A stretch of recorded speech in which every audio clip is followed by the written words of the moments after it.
Hey everybody, I just stopped to catch my breath here, doing some cutting today, managing some buckthorn, and I wanted to show you what an oak savanna in the north should look like. So we hear a lot about oak savannas when we're in the habitat realms.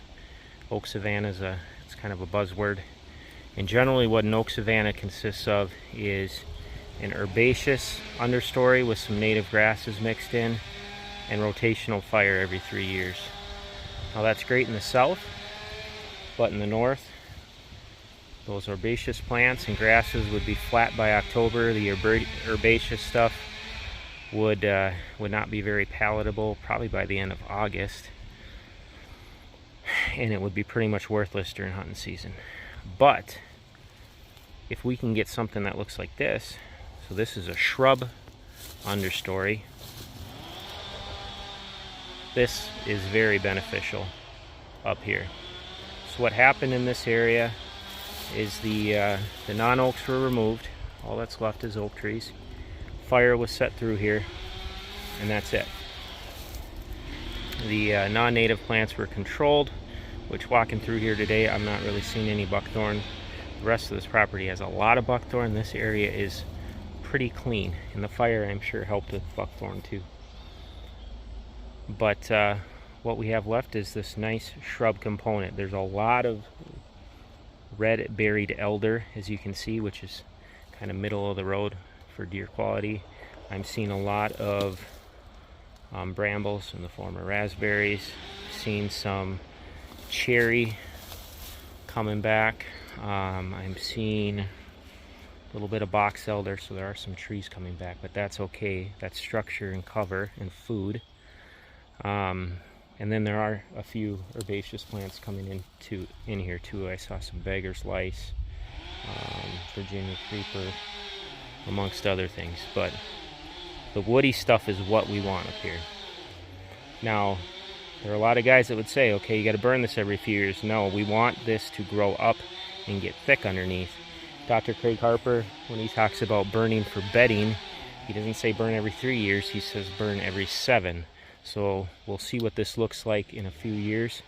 If it looks like it's starting to outgrow its benefit, maybe we'll try to set it back with fire again. But right now, it's just getting to the point of being able to actually hold a few deer. So I wouldn't want to set this back now and then have to start over and wait for a few more years before we actually had bedding structure in here, because that is the goal, is bedding structure. And the food is definitely still at the deer's level here. So oak savanna in the north, we want a woody understory. Herbaceous plants are good for May, June, and July, and that's about it. We set this up for hunting season, so we want this to be holding deer in the fall. And with the way it's looking, I think it will. I'm hoping I find a little bit of plum in here too. I think I might. We'll see. Alright, I should add, one way that this oak savanna can be improved is by actually cutting some of these oaks. As you can see, there is a fairly dense shade component, so the only stuff we have coming back generally is at least somewhat shade tolerant species. But some of these oaks could definitely be cut. Like you look at a group of oaks like this, we got leaners, there's a group of smaller oaks right there. We could release our healthy oaks and get more sunlight in, so then we can actually get our next generation of trees coming back too. Because those young oak saplings need a fair amount of sunlight, if not full sun. So some of these oak trees kind of look like they're on their way out.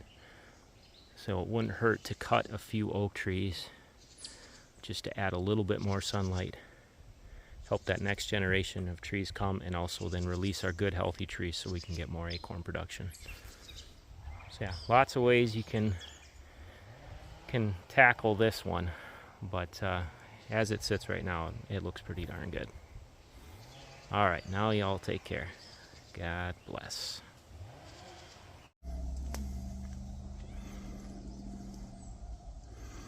And just look how thick some of this stuff is. It's shaded right now, but this is a spot that has a little bit of filtered sun coming through. You can definitely tell a difference. Pretty cool.